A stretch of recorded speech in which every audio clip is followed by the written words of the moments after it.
So how do you go from being a busy tradesman, a bricklayer, to a successful property developer? Well, I'm here with Luke in sunny Portsmouth. He's going to show us around his lovely development of 2 houses. So Luke, how did you find the site? The site came to me by a land agent, just doing some networking for an architect and some other contacts, just word of mouth really, and then the land agent got in contact with me. So the site was off market? It was off market, yeah. So he approached the actual owner himself, got in contact with him, and then knew that it was available to sell for a right price, so then we negotiated really. And did you tell the land agent what sort of size development you was looking for and what location? Yeah, I said 1 to 4 units, 1 to 5 units.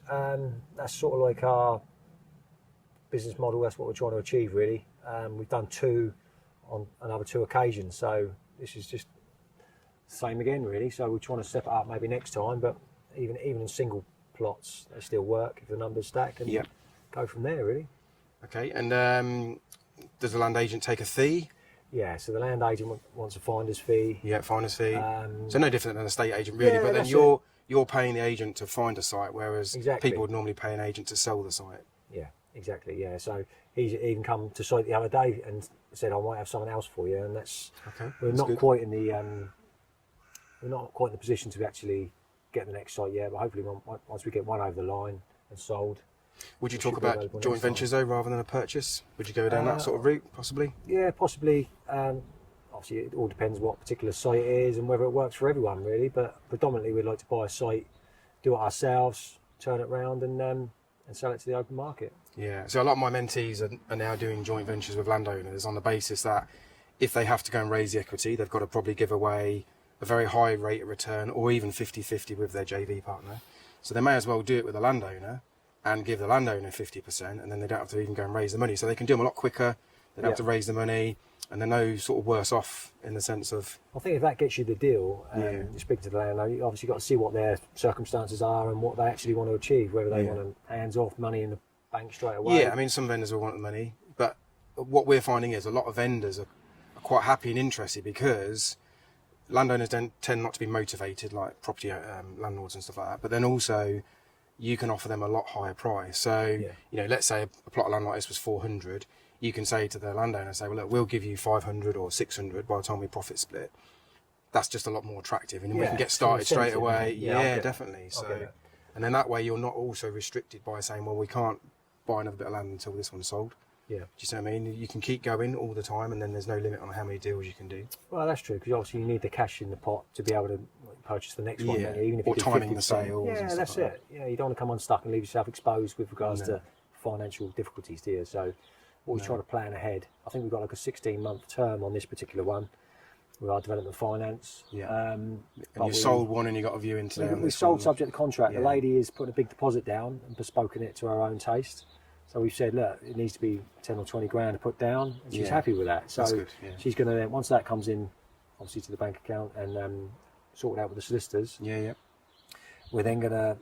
She come out the other day, so she wants outdoors, she wants a type of kitchen. So we just need to get that money in the pot before we finally start ordering stuff. Because that's what's quite good to sometimes get property on the market quite early, because, like you say, you have that option for someone to come in and make it their own house. Yeah.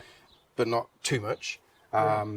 Because again, we've done houses before and someone says, oh, can you change the taps to gold and can you change the doors to this? And it's like, no, we can't, because if that falls through and then it goes on the open market, not everyone's taste, is it? So, and if this one does fall through, you've got 20 grand's worth of extras that would hopefully appeal to someone else. The stuff that she's talking about is like outdoors, it's going to only add value to the house more or less, isn't it? It's not going to depreciate. If it's pink walls, it's a different kettle of fish, isn't it? But just generally what she was saying, she's got a good taste, and we were going to do that sort of spec anyway. So we just need something right, and just to secure us and secure that herself as well, really. So this is a garden plot from a house at the front of the site, and you mentioned to me that the guy was going to build it himself. Yeah, he was a developer, so he bought the house initially to build it himself with 3-bed houses, but then he went back into planning to get enhanced planning for 4-bed houses. Obviously increase the GDV, and it works better. So as soon as that come on the scene, we were more or less happier with that.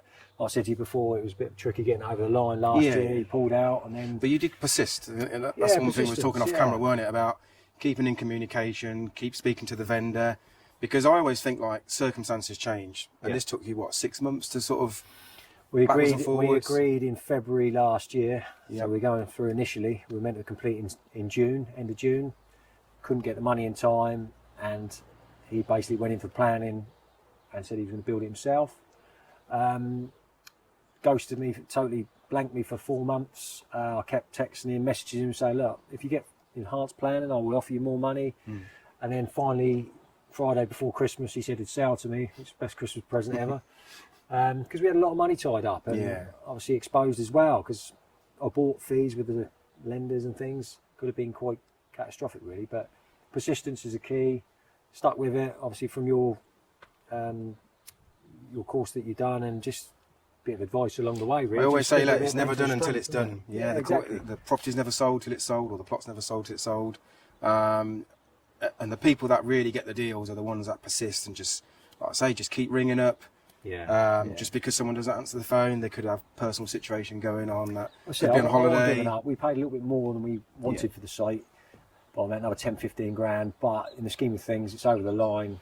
But the market's gone in your favour in a sense. It's like it's a better market now than what it was 12 months ago. So, definitely. and again, you know, I think a lot of people, like when they go to look for sites or they agree sites and they get delays and they get knocked back and whatever, sometimes these delays often are a bit of a silver lining, because the market probably wasn't as good, you know, and you could probably get another 5% on sales, or there's probably a lot more buyers in the market, or you're building in the summer rather. Well, 6 months ago, you could have been building a very wet I mean, winter. we're ahead of schedule at the moment. We're, like December the 1st was my target.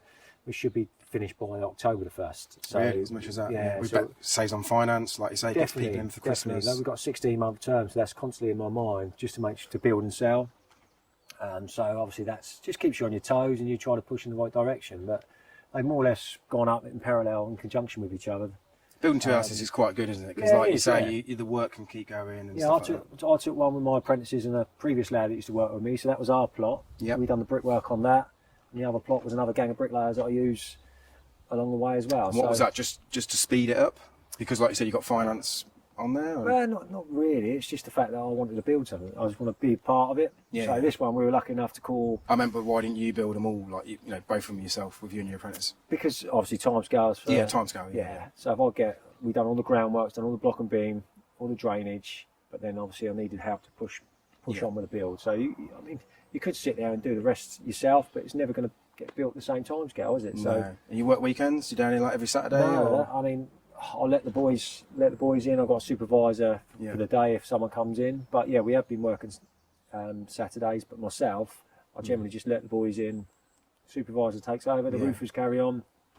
Because I do feel like, again, you know, if you're taking on finance, whether it's private finance or development finance, you know, you've got to think of it as a 7-day. Yeah. You're paying every day. Yeah. You know, and like if you've got plant hire, you're paying 7 days a week, whether you use it for 5 and it sits here for weekends. So providing you're not making a noise and disturbing people, and you know, your neighbours are okay with you doing it, we just tend to work 6 or 7 days a week. Yeah, most of my guys. I mean, Sundays we're not allowed to work Sundays on here anyway, no. within reason. On the conditions, it is like Saturday till about 3 o'clock. I think is the clock off time. Sunday is a no go, but obviously if you're just tidying up and bits and bobs, it's not too bad. I come in yesterday with the scaffolder.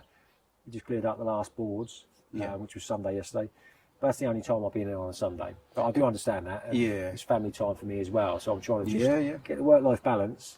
My wife comes 3 days a week in the site office helping me with all the admin work. What, you need to get her on the tools, mate. Well, honestly, I'm grateful. She can understand. I love her coming, mate.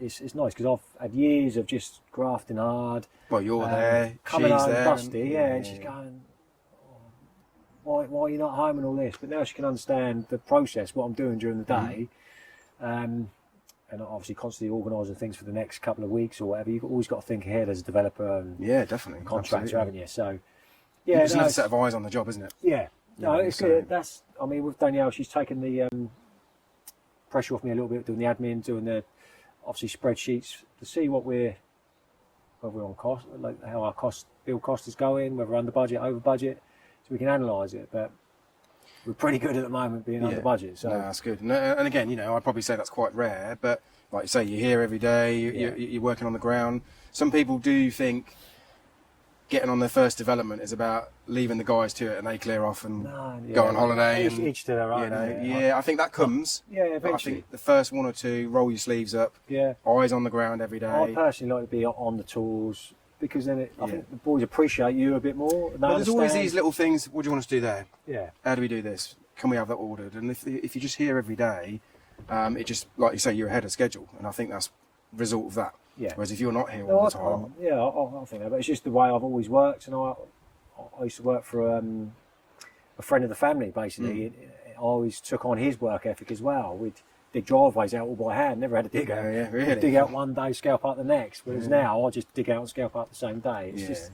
So what was you sort of doing before this? What was your? So I started off about 14 years ago, just doing brick walls, patios, driveways, block paved driveways, and that was my thing. That was my niche. Then you get involved with doing extensions, and then you get involved with architects. They end up doing bigger extensions, and then you're doing contract work for new build, but obviously for other developers.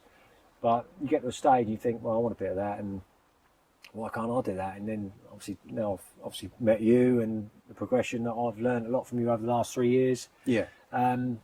I've familiarised myself a lot with you and where you've come from, being a bricklayer, going through the hell of like all the hours under the sun. No one ever sees what you do in the evenings and weekends. Yeah, because being a trade, you know, stage. I mean, 40, 50 hours a week on the tools is really just half of what you do because, like you say, you're looking at jobs, you're out pricing, you're fetching materials, customers are ringing you at 8 or 9 o'clock at night, there's emails, you're on the phone 24/7. That's the bit that I don't want no more. And that's technically unpaid work. Yeah. You know. Yeah, I mean, I do like customers, don't get me wrong. I've had loads and loads of great customers, but it's just the one or two that stick with you and make your life hell.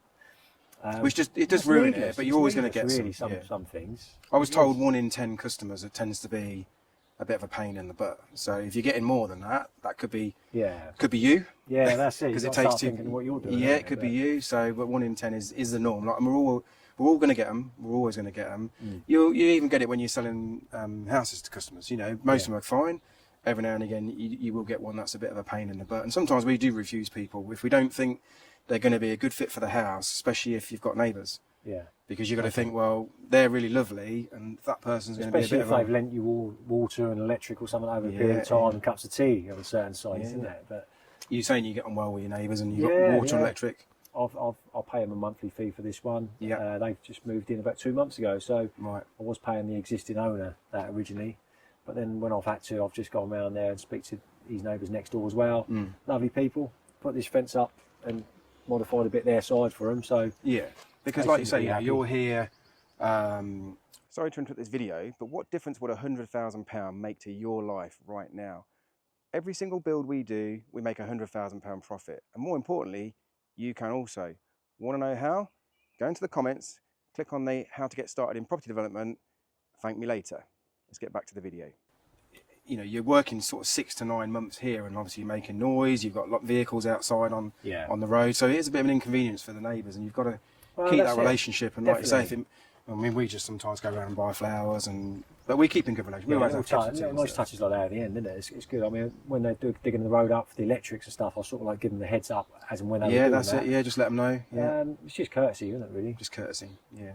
And I see they built that one next door. So was that a similar sort of development as this one in the back garden? Along the back there, a mixture of houses as well as apartments. Yeah. But that goes all the way around back there. All of these sold their gardens off 20 odd years ago. Right, yeah. But there's obviously next door has got potential, and then I think 2 doors down the line have got a bit of potential as well. They had planned, and I actually viewed that in 2020. Oh, did you? About 4 doors up, but he wanted too much money for the land originally. It didn't work for numbers at that stage, but might be worth knocking the door. Should we go and have a look in one of these houses, Yeah, by all means, yeah.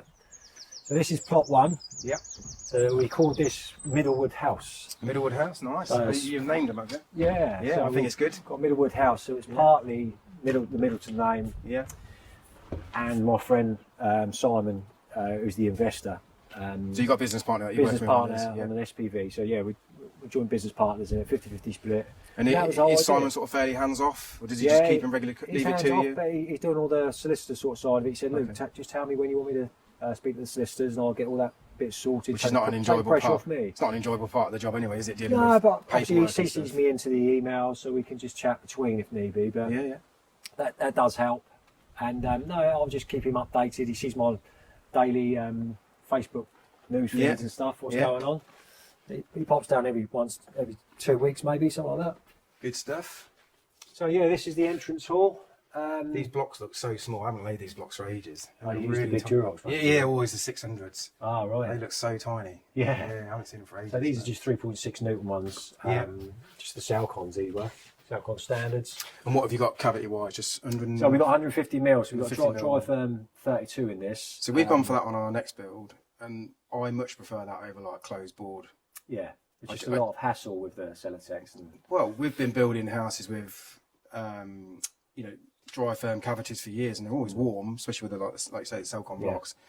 Now we're going 150. I just think all that rigid board and that great in perfect conditions. Yeah, but I just think insulated jackets. I'm from a climbing background, so it's about trapping the heat in lots of pockets of air, like loft insulation, all that sort of stuff. The rigid board, it takes a long time to warm up and to repel that heat. Well, you've obviously got to tape the joints and stuff as well, haven't you? And it's just the brickies said to me when they processed. And you get a lot of waste. Yeah, a lot of waste, and it seems to be dearer as well. I mean, I think economically it was the way forward because the brickie said no, we'd rather use full field cavity insulation. And you've got to do your block work first. So I'm always brickwork first on first lift. Yeah, you brickwork first and then build the blockwork up inside. Well, here, no, we went brickwork first. That's what I'm saying. We always do brickwork on first lift and then blockwork up after that. But with the rigid board, you've got to go blockwork from day one. Yeah. Whereas I've always just preferred to set the brickwork. And now only allowing you a 10mm cavity now, which is ludicrous. It's not enough. Not because you can't get your fingers in the 10mm cavity. And even the buttons, when you're pinching the back, you can't get them back. And so you know what some bricks are like? They're not totally uniform, are they? And it could just push it out. You want a nice flat wall. Yeah. Underfloor heating? Yeah, so we've got underfloor heating on the ground floor. Yeah. We've got the manifold underneath the stairs. Yeah. Control point. Yeah. We've got the consumer unit for the electrics under the stairs as well. So yeah, it's a good place to put it as well. Yeah. We've got a bit of storage on the landing, but we've got the tank in there for the because we're going to air source heat pump on this one. Yeah. I mean, you can't beat the old flow screeds, can you? They're brilliant. These are actually, good lads from Surrey. I've used them. I used to do a lot of work around Woking sort of area.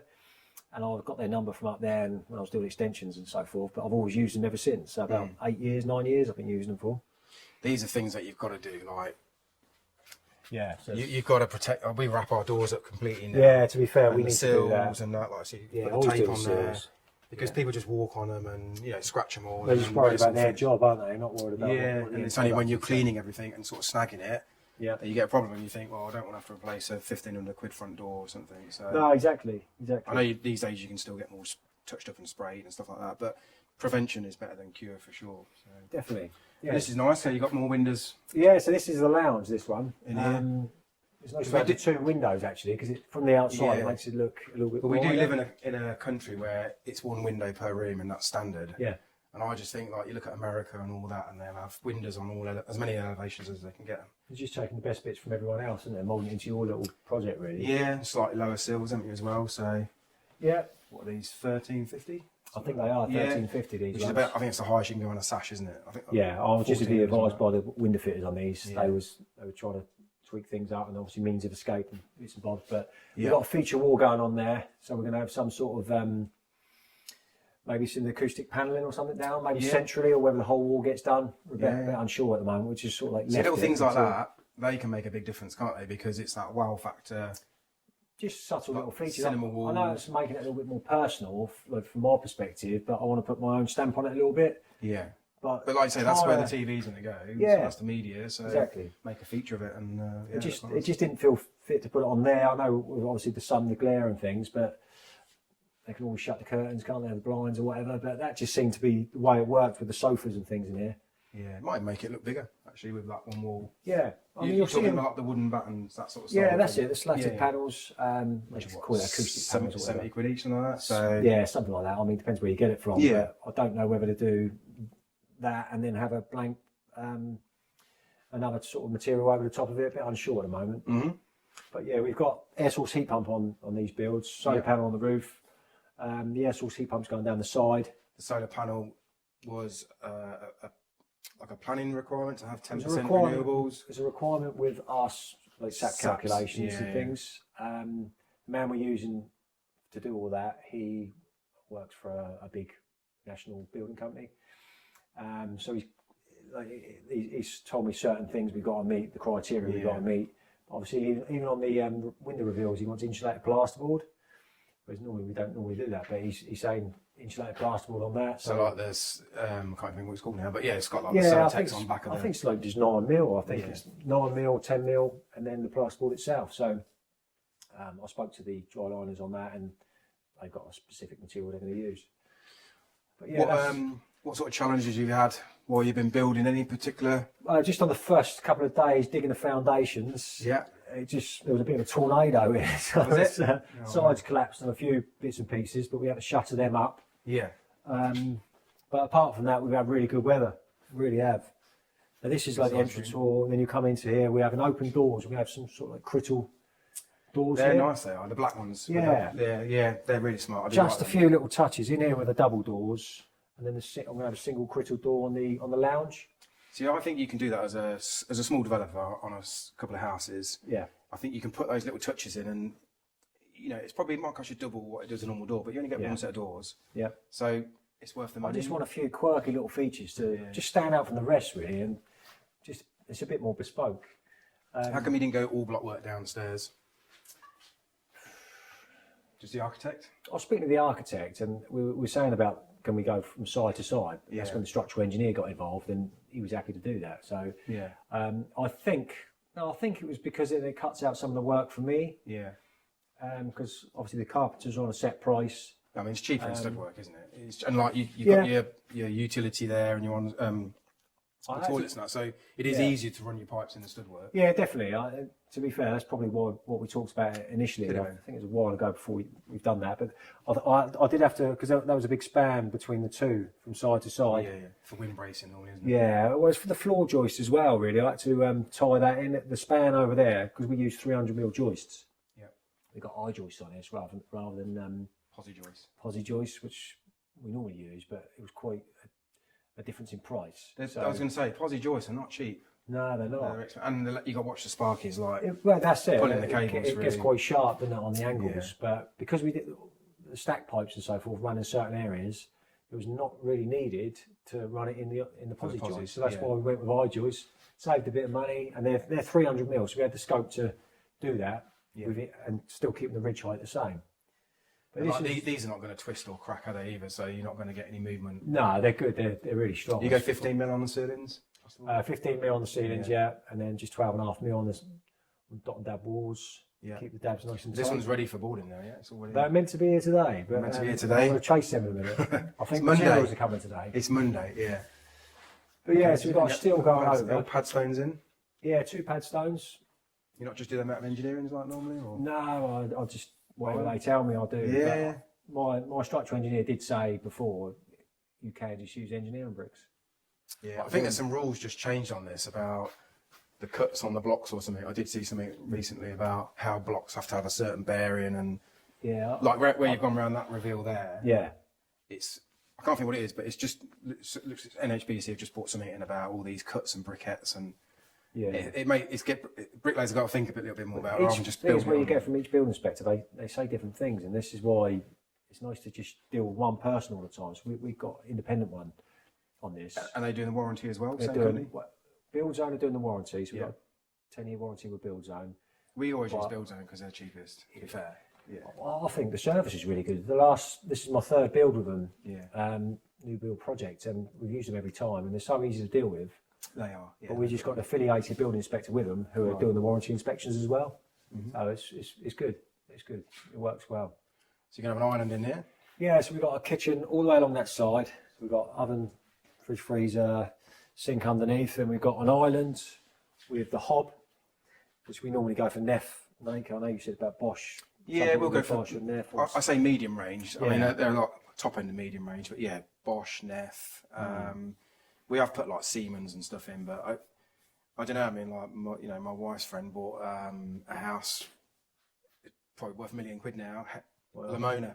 Howden's Lamona. Yeah. So I mean, some people just don't we always think do that in the fridge freezers and stuff. Anything that's out of the way, yeah, we do. dishwasher and that. But the main, Yeah, we'll put Double like ovens and Beco things. stuff in there, and CDM is CDA, sorry, another one from Nottingham. We use a lot of their stuff in like dishwashers and stuff like that. Right, They're always okay. pretty good. Yeah, But yeah, anything visual, we'll have Miele, a I brand think there. we used in the last one. Yeah, Miele we would say top end with We used Siemens. Kitchen House. Is it Kitchen House? Kitchen House, We yeah. used them in the last builds because they were quite extravagant builds, to be fair. It's that next level up. Mm-hmm. So it's just them little touches they want to look. If people walk around, they want them high specs Yeah, criteria, don't they? Well, I think some people know when they see it, they know what they're looking for, and Yeah. they'll say, well, this person's not cutting corners. And if they put that good cooker in there, they'll have done the good quality throughout. So I think some people do pick up on that. Other people wouldn't even have a clue what they're looking at, probably don't even notice. And I suppose like if people are buying at this stage, they don't even think about the cooker. They won't even think to ask, exactly. you know. So Exactly. you said you was under budget. Where have you saved money, do you think? I think maybe doing a lot of myself really on this. So technically you're under budget on expenditure, Yeah, but you'll I mean, get that on. So a bit, the way it works, obviously, I need to keep some money trickling in. So I've sort of got a project manager's fee per week, just a basic fee Yeah. coming in every week, just to keep me ticking over for family bills and.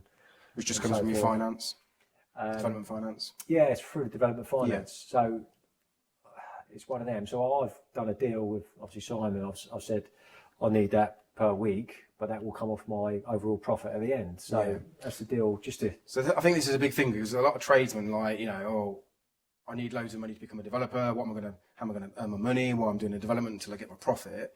But like I say, as part of the development finance, you normally have a set fee as a project manager, and that allows you to pay yourself weekly, which means that you can quit doing your customer work or come off site. You can get paid every week. If you work on the tools, obviously you can earn a bit more money. Like you say, you did the bricklaying on this. And then you can split the profit with either your landowner or your business partner, or you have all the profit anyway if you just do it for yourself. But you can get paid every single week, which means that you can get onto these.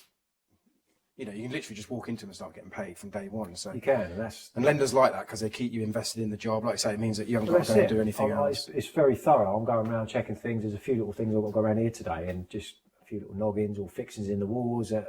It's just getting a little snagging list. And it's little things not like everyone would do that. Like that's all on and it's been sealed, and you just want to make sure that's done before the dry liners come in. And you know, we had one where we were talking about this just the other day, and the plaster was coming into plasterboard, and I wasn't there, and they just cracked on, and where all the expansion joint was around the bottom, for some reason they just plasterboarded straight on top of it, and and it's just like you shouldn't have done it. They should have gone and There's a spoke few to little us. nails poking out where I've dressed it up. Yeah, so little things like that, and you before just think, yeah. that should have been prevented. Yeah. And then of course it just messes It's up the same, just like just marking the joists around for them, so it gives them a head start. Put them on the next floor up. I've put pipes and taping these up. Taping them, yeah, for exactly. for the plaster and all Yeah, very true. That's the next one. Yeah. We have, on the island we've got a hob, but we've got a downdraft extractor. It goes underneath the floor. So you'll have nothing outside. above here, yeah. Nothing on this one. We were thinking about a bulkhead, but we just got two lights coming down from the ceiling. A lot of people don't even have wall units now. It's all baseline, or 3/4 height. It's quite common with the ovens in, and then the way it works, we haven't got a lot of wall units. It's more drawers. We've got two small wall units here, the other side, but slimline ones. That's about it. I mean, we've extended this through into a utility, because originally on the approved plans, it was a toilet in the utility area. It's obviously not very private, is it? So we divided that up. And just the way it works, the kitchen goes straight into the utility, washing machine, tumble dryer alongside, and then another sink in that corner. We were over and on whether to do it or not because there's a sink in the kitchen. Yeah. But we just think that flows a little bit more. But it's a good space, really. So now you've got to this stage. Are there things that you look at and think, I'd have done that differently? Because I always think whenever you do a house, it's not until it gets to this stage where you think, do you know what, I could have just moved those doors over that way, or we would have changed that, put a bigger window in there. I'm quite happy with where it's gone at the moment. I've learned a lot from my last project that I've done. This is my third new build project, really. Yeah. And my second one, the ground was it was awful. It was clay and it was muddy, and I had open trenches. The trades were moaning because obviously they had to get over it and stuff. They couldn't get vehicles down. So this time I took all that on board and prevented as much as I could. So you got your electric, is that your electric duct? That's dug up yeah, there? the electric is connected. We just Is it? got to get the meters put in now. So what's the trench out there for at the moment? That So trench? that's for water. Water. So I've got 32 mil mains going down 2 lots in ducts all the way through, and that's about 850 down. Yeah, we always try and put ours in like when we do the footings, Yeah. so that we don't have any more trenches. Yeah. There might be one at the It's just connection getting at the front. the inspections. It's very hard to get hold of them. It's So you can do, well, firstly you can photo it. So you can take photos with a tape measure showing the depth. Other ways of doing it, if you've got a long run, like sometimes our runs are 100 metres, you can, let's say you're 850 down, you can put a pipe in, 100 mil pipe, and you can do those every 20 metres. Well, and then the inspector can look down and see the pipe and measure it. Totally agree. I'd like to do that. But the man that come out for the fresh water, he was saying to me, if you get this particular lady that comes round, she wants to see it. She'll be there with a tape measure every bit of the way. So I've left it exposed. To be fair, we've only just paid out on the last development drawdown, which came in about 3 weeks ago. So I think it was about 10 grand for the connection for this. Yeah, utilities have definitely gone up. We did save, to be fair, we saved on this. We were very close because on the previous project, we had sprinkler systems put in. Right. Which was is that because the fire engine couldn't get down? Could get down, but it can't drive out forwards. Yes. So we had to put a 50 mil main on the last project. Right. This one, the architect had to show the distance between the front pavement and to the very furthest point of the house. So 30 metres was the limit, is it? So they're now reversing 20 metres. 20 metres, From the back of the fire engine to the furthest point of the house, it's got to be within 45 metres. We were just about a metre in that. So we've saved money on that. That was like another 10 grand, 12 grand. So we've managed to save that. Otherwise, you'd have to have sprinklers. Sprinklers in every room, every habitable room. 50 million. 50 mil main coming down. And it's just hassle. You can understand it, it's all prevention, but it's definitely one thing to think about with the back garden developments, again, because we do mostly back gardens or side gardens or lot gardens, and a lot of my mentees do, but it's very easy for the architect to draw something, and then when it comes to building it, they haven't took into account of the costs. And well, they want a 20 metre turner circle, so they want to drive in, reverse and drive out, so you need 20 metres supposedly. So you almost need like a little T junction. Yeah, bearing in mind the parking spaces there, which got to be based on the cars being there, so you haven't quite got, without the cars there, it's probably not a problem. And it's only 20 metres wide anyway, so by the time you put car spaces in there, it reduces it all. But yeah, that's a good thing that we saved on. I'm sure we'd have to spend it elsewhere. We've got a carport on this with 2 spaces underneath. Similar to the neighbour one? Yeah, similar to that, but a flat roof. Yeah. It's a green roof, so it's like shrubbery vegetation. So that's a new one we haven't done before. So we just follow. What would that be? 2.4 or 3 metres? Yeah, 2.4 to the bottom of the joists, and I think obviously it's a 300 mil makeup. I think about 100 mil of topsoil, 150 mil of topsoil on top of it. So we're just getting the calculations done for that. See what we how we use. I suppose you've got some weight up there, haven't you? But they normally go in trays, don't they? And I think so. Yeah. Or you can get this is all new to me. You can get a turf one that rolls out as well. There's 2 types that they do. Yeah, I've seen that. It comes on rolls, so hopefully it's just the easier one we can use. Yeah. It's another tick list, really. We managed to go back in the plan and change the parking spaces because there was no parking spaces outside this plot. Right. They were all on the other side alongside the carport. Right, okay. So it's almost lined up like a car park, really. Yeah. It just didn't feel like... We just thought that would be a stumbling block to sell this house. If someone's got a baby and want to come in here, they want to be close to the front door to get in, even when they're shopping when it's raining. Yeah. So we went in, done an amendment, and just verbally said it over the phone before we put it in. And they, within, I think, 4 weeks, they said, yes, fine, approved, sort of thing. So that's pretty good. Yeah, it was good. We changed the materials on the roof. It was slate originally. We went for like a concrete tile. Yeah, I mean, we just can't fit them. Yeah, I mean, the cost-wise it's a massive difference. Massive, yeah. It was massive. So, I mean, the overall effect on these particular build, we thought, try to save money because we paid a little bit more for the land. Like I say, you got to try and get the money back, value engineering. Yeah, but keeping the same colours and the overall look, we think it does it justice anyway. So, okay, so what would you say has been like your biggest learnings on here? Maybe your 3 biggest learnings, or like maybe the utilities. Just getting the utilities organised and the amount of paperwork you've got with certain DNO forms and things, and even with the solar, you've got to fill out certain forms. There's quite a lot in depth in that. So I'm constantly asking the architect, and he's asking other people as well. So and then we're tallying up with the subcontractors. So mainly, that is always until you get a price off the utility company, it's all a bit up in the air. I mean, you put an allocation of cost in your deal analyzer, but you're guessing a little bit, or just on previous projects. So it's just, I mean, the general build cost of the houses, you're almost there to a T. Yeah, I mean, no one ever knows what it's cost to build a house until final accounts have come in, which is break it all down. Then, way along. But that's why you have a contingency, a 10% contingency when you're doing your. Is that the size of contingency you put in? 10%. 10%, yeah. So it's about 40 odd grand.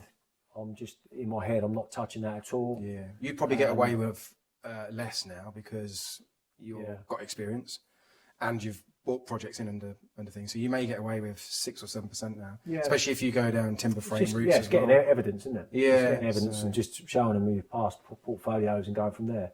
What sort of pound per square foot are you building at?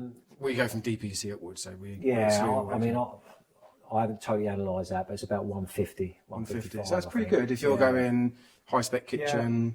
Yeah, I think it is around about that until I finally do the final tuning of it. Okay. But it works out about 670 grand for the overall build cost, I think, for the whole lot, for the 2 units. Everything. What, including professional fees? Professional fees. That's pretty good. Yeah, that is good. Yeah. So it's about 50% of GDV, isn't it? Roughly? Yeah, roughly, yeah. Yeah, which is about what we say. So why did you do the property developer's blueprint? Because like you say, this is your third project, but the first one technically for yourself. Yeah. So why did you come and do the training and learn about that sort of stuff if you've been there and done it technically? So I got given the chance to do a development because I was doing big builds around the area, extensions, and a wealthy man got in contact with me and said, can you build some houses for me with a profit share? So I said, yeah, I'd love to do it, sort of thing. So I went down that route, and then I found you online, sort of thing, and really looked into it.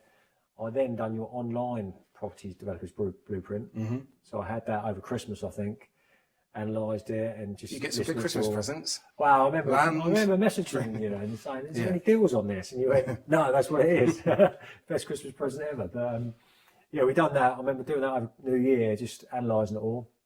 But work and obviously just checking things as I was doing this other build as well to coincide. But when I finished that, and then I think it was only last year, obviously I've followed you for quite a long time and got some great tips and guidance along the way. And like you always message me back whenever I've messaged you online and social media and stuff, which is very grateful because certain times you're in a corner, you can't rely on anyone else. Some people you've been there, done it. I'm not going to answer any questions because I don't know who you are. You're not paying me, and therefore. No, but I understand. But obviously, I think I could see where you come from. Your background being a bricklayer, I had a lot of familiar things. I work on the sites as well. So the same thing. So. Yeah, so like I'm not just a trainer. I'm not just someone who teaches on stage or anything like that. I'm like you. I'm a busy tradesman. I've worked my way up, and I've made this transition, and I've helped a lot of people do it. And I think people relate to that, saying, "Well, look, if he's done it, that is it. Then why can't I do it?" Yeah, exactly. He was a busy bricklayer working for customers, and I just need to learn from this guy because he's been there and done it, made the transition. What does he know that I need to know? I mean, with the training and things like books, Audible, podcasts, YouTube, I think you've only got to learn one thing from every time you watch something or read something. You always pick things up. Like you say, follow people on social media, and collectively all those bits accumulate up. And every time you go and look around someone's development, I was talking to you about one of my other mentees, Mark, weren't I, saying, go to his site, have a look at it. You'll learn something from that site just walking around. Yeah. And it normally comes from what's been your biggest challenges. How did you get over it? And that can help you probably prevent making a mistake or an expensive cost later on down the line. And I think the utilities always got to home in on that now, really. It's just knowing, just allowing that a little bit extra. I think it was about 14 grand, I think I said in my initial costings. The quantity surveyor, when he came out and done it for the lender, he said 19. And we are about 20, 21, I think. Right. But we've just, because we saved on the sprinkler system, that's gone over into that pot now to dilute that down. So we're within budget. Yeah. Thing. So, yeah, I'd say the utilities is just cover your costs with that. Just a bit of a grey area until you get the final costings. So what advice would you give somebody who is sat here watching this video, maybe a bricklayer or in the trade or even not in the trade, and says, well, do you know what? I've always wanted to do my own developments. What advice could you give me to get started? What sort of thing would you say to people? I'd say just home in on all Andy and Sam's YouTube videos developing homes, I picked up so much information, like Andy's saying, like little bits all the time. And you can look at other people who are doing it online as well.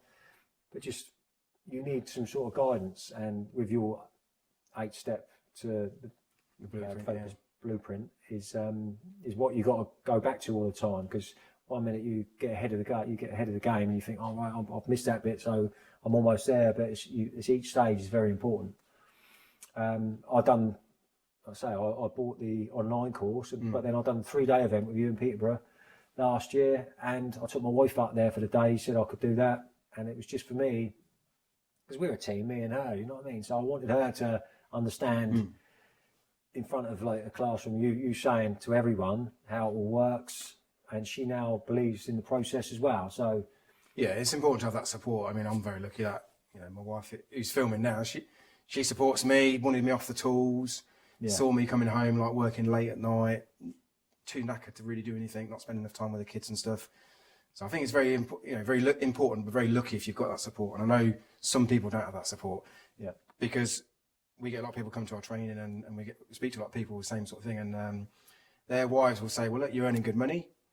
You know, £250, £300 a day, yeah, it's good money, but in today's world, things are expensive. Yeah. And tax is expensive. So you don't get to see a lot of the money like you used to years ago.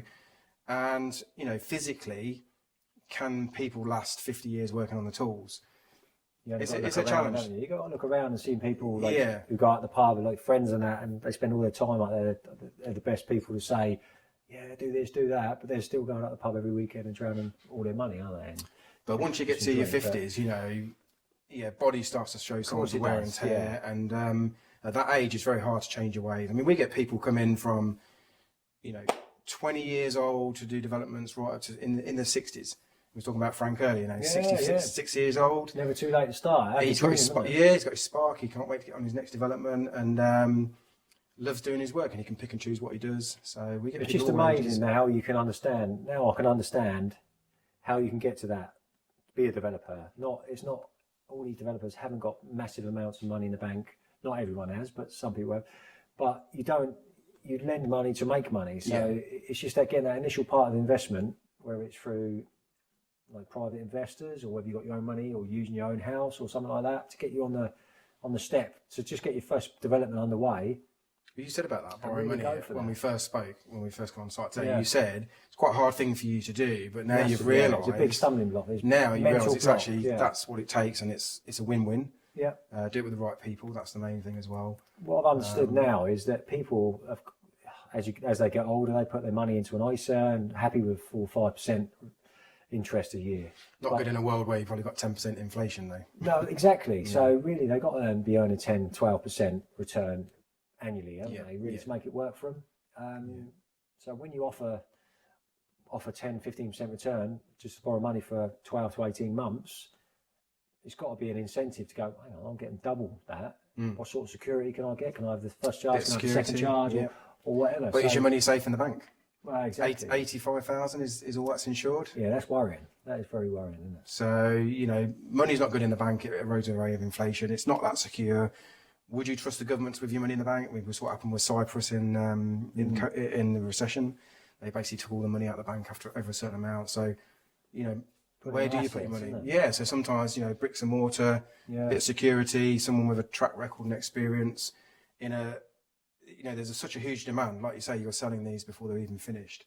So, you know, the market's good. I think we've got a good 10-year ahead of us now, good cycle. Yeah. So it's really good. And there's always a few little blips along the way with the housing market, with things going on in the world, isn't there? And the uncertainty, it's been like that for a couple of years. Yeah, but you know what? There's just not enough new houses being built, and there never will be. And it keeps going back to that, doesn't it? Yes. It does. There's not enough. 4 million shortage, lack of trades coming into the industry. I think they've got to change the mortgage market. I think they've got to do 30 and 40 and 50-year mortgages, which they are doing now, slowly. Yeah. Interest rates are set to come down this year, so that's going to, you know... when we get these little blips in the economy, everyone slams on the brakes, but give it 3 months, 6 months, we just adjust. You know, if they put VAT up to 30%, it would hurt, but we'd all get used to it, and 6 months from there, it'd just be the norm. So what's going to be next for you? What's after this fight in terms of the site? like myself and Simon, my business partner, we've got another site secured. Oh, yeah, that's good. Bought that cash. Right. Through Simon, the investor. Through Simon, yeah. So that was always my plan B. So when this wasn't going through, I had to think on my feet and go, well, I've got to get another deal going. So almost that became your plan A. Yeah, I always got to think, what? Yeah, that's it. It's just trying to protect yourself, isn't it, really? So it's only a 1 bed with a study. Yep. It's a small little plot, 4-month build, 4.5 month build, quick turnaround. Little bungalow just about 10 miles up the road, right. if that. That'll sell just like that, won't it? Because it's well, it should do, yeah. I mean, it's a rear garden plot, but it backs onto a road, so the access would be on the road at the back. Yep.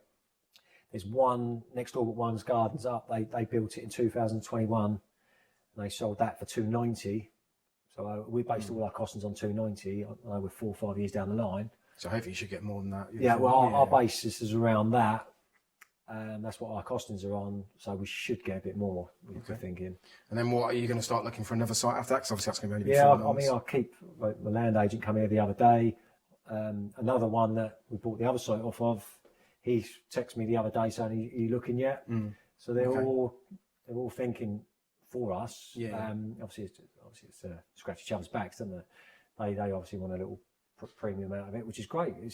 I want to reward them for finding it for me, and we get rewarded at the end when we build them. So yeah, it's all about networking. Like you said, just keep speaking to people, architects and what have you, and just trying to find your way, estate agents, and just it's hard for me to come off a site and go and see agents and things. Yeah. A few of them have just come down and visit me on site anyway. Just stop by, seeing you doing something in the area and just having a chat about things. So yeah, I mean, I got offered one last week, just up the road, lovely area. Same again. What's too much for the land? I'm meeting him tomorrow to discuss it and go from there. Okay. Because there's potential to get 4 beds on there rather than 3.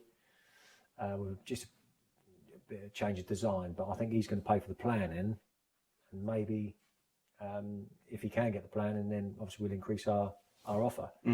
But yeah, no, it's just constantly thinking on your feet, trying to get as many things coming to you as possible, and you can hopefully choose which one's best. Yeah, because we normally allow 9 months. If we agree to site today, we allow 6 or 9 months to get on site. I mean, we're not in a rush, but that's normally the time we pencil in. But yeah, it can take quite a bit of time to go and get a site negotiated. And like you say, sometimes the vendors change their mind, or somebody comes in and offers more money, and then that falls out of bed because they realise they can't get the finance because they've overpaid, so they come back to you. So, but when you're first finding your first site, it can take a little while. We normally say 6 to 9 months to get your first site agreed. But yeah, it's about keeping that pipeline going, isn't it? Because like you say, you don't want too big a gap when you come off here to have to get on the next one. Well, I come off your course, and within 2 weeks, I'd got this one. I'd gone. I think it was February something, middle of February, and then beginning of 2 weeks after, I'd literally got this come to me and started negotiating straight away. It's just, it inspires you. Yeah. It really does. And anything's possible. You just got to put your mind to it and get guidance from yourself, and just crack on. Okay, and let's talk about the numbers on something like this. So GDV for both houses. So GDV got valued by the lender's valuer at 1.2 million, so 600 per unit. We've just secured subject to contract, sold subject to contract for 625. Put it up for 625. She wanted it at 65. So and is that the smaller one next door? That is the smaller one. That's the smaller one. Okay. The floor area. So hopefully we could get the same for this. Or 650 possibly, because the market's pretty good. No, we're not greedy. We just want to hit the numbers we're after and move on. They talk about greedy developers and stuff like that, but we're on the basis that we want to get stuff sold. Yeah. And it's not always about taking the highest price, because then it's about getting into another development. Like say, we roll our cash over into another development, and it's about that. And it's about saying, well, look, if we can make 5% less, but we can get on another deal that's going to make us whatever. What's the point trying to hang around for that 5% when you've got finance going? Yeah, you don't want to get too. You might miss the market because the winter comes in and Christmas and people just shut down for 2 months. So sometimes you got to say, do you know what? Even if you've got 600, that's still good, because that's technically full asking price on your appraisal. Yeah. And we can move on to another development and roll the money in and start looking for. It's up to me to try and save as much as I can on the build overall to hopefully get a little kicker at the end as well, even more. So, I mean, that's why me being on site, I can analyse it all. I've got 2 apprentices. I put them through college. That's good. One's doing really well. The other one's going in September. What are they actually. learning? What Bricklaying. trades? Bricklaying. Yeah. Got no choice apart from bricklaying. There's not many people There's not coming enough into there, is bricklaying, there? and I mean, yeah, it's hard graft, but I think it's going to be a very good paid job. I mean, I'm not saying it's going to be quite like thatch roofers and It's just creative, stonemasons, isn't it? but without bricklaying, what else has anyone else got to build?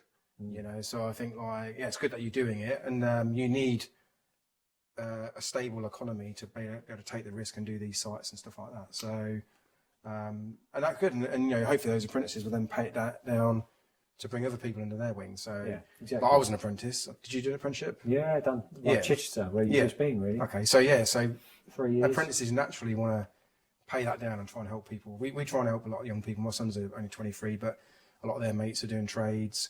Just bring the next generation through, isn't it? Yeah, and some of those are like really highly skilled as well for like 21, 23 years old. Like you can just see them, they've got good tools, nice van, they're grafters, and I think those few people now are quite rare. Years ago, you know, it's probably a bit different, but today to get young lads working and grafting and it's getting the work ethic in, like an early age, I think. I've had a couple that just fall behind the wayside. They just they haven't got it in them, sort of thing. But it's just how I work, really. And if they don't like it, then it's not for them. But it's the test, isn't it? Get them out on site in the that's rain. it. And I the always say footings so. and... You do that, you get rewarded. You work hard, you get rewarded. That's another deal. It's my young daughter, that is. My teenage daughter, yeah, she must be in trouble at school. But no, yeah, that's good. I mean, like I say, it's just working in all weathers, isn't it? So it's so easy to go home and just put a coat on sometimes and work through it. There's always something to do, whether you're tidying up or digging holes. Yeah, and with things like AI, there's a big thing coming in. We can say robots because cars are now driving themselves. You know, you have to look at what's the future for young people in what they're going to do for a living. Yeah. So, you know, being in a trade, there's always going to be work for trades, whether that's working on domestic houses, commercial, you know, you can replace some stuff with robots and stuff like that. And, you know, we are years away from building houses. It's being done, but in the UK, we're slow to everything. So you're still going to need people to pick up stuff and manually put it in place and definitely get over problems and stuff like that. So I think being in a trade, if anyone's watching this and thinking about getting in a trade, it's a good industry. I just think, like for me, I wanted to get out before I was too knackered. And I looked at people in their 50s and I was like, you've got to start. That's not a good future if they're going to be hobbling around with backache and no knees. And yeah, exactly. Well, you can pick and choose what you want to do now, can't you? Still work on the tools, I do, if on site, so I like driving machines. It's like, it's fun. Yeah. My next one we're going to do, my sons want to build it and they want to do brick and block, so I'll be there laying some bricks and blocks. So I'm looking forward to it, get the rust off the trail, come home with a bit of backache, that don't go away, but but no, I enjoy it. I mean, I get to work with some good lads. I think the site people are pretty good. Yeah. Good bit of banter, you have good crack. They all help each other out if you get some good guys. And I love the industry. I love turning, like you say, a plot land like this into a nice finished house, and handing it over to someone and saying, "Yeah, look, you've got brand new house." You're creating a new home for them, aren't you? Yeah. Okay, so how can people get in touch with you? What's the best way for people who've got like plots of land? Tell them where you're based. Yeah, what sort of thing I'm you based have to... in Southern Hampshire, so Portsmouth, Fareham sort of area. I'm on social media, Middleton Developments, Instagram, Facebook, and LinkedIn as well. So. And you put stuff on there, do you say daily? Or I'm daily on my Facebook and Instagram, just my news feed, and then do a reel every month, really. I should be doing it every week, but I'll just like to see like the end product, really. So it's a stage, but maybe I'm just doing something wrong, but that's what I'm doing at the moment. But yeah, it's amazing when you watch people get on site doing developments, and like we do it as well, but like digging the footings 1 week. Yeah. And then before you know it, 3 weeks later, you know, scaffolds up, I've had so joists many people on, saying, next thing roofs on. Smashing it. I can't believe how you're doing it so quick. And they've followed the whole journey. Part of the process. Half the time, I don't even think no one's really paying attention, but the amount of messages I'm getting saying, I can't believe you've done that already. And it's great, ahead of schedule. So we're looking at like 7 month, 8 month build in total, really, for for the 2 two. houses, yeah. So we're getting there. I'm sure we'll have some things along the way, the last little stage, but we're about 8-10 weeks away, I reckon now. Probably 10 weeks, I would have thought, to the finish line. But, Good stuff. Good.